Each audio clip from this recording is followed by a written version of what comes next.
This is how you can make all of your Scratch code invisible. First, open your browser and go to the official Scratch website. Then, search %15. The results of this are not important. What matters is the tiny square on the search bar. Copy this and then get onto one of your Scratch projects.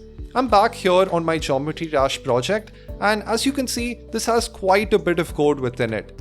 Now, choose any sprite that you want and then create a new variable.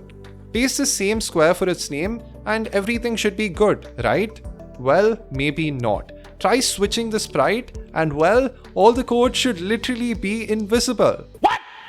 Now, this is reversible by deleting the empty variable and going back, but this is still a very cool way to prank your friends. Just avoid sharing these projects on the Scratch website as this is against terms of service. There are actually quite a few ways to achieve the same effect, such as modifying the JSON or even coming up with some very clever unremixable code, but these could end up damaging your projects and so I don't really recommend them.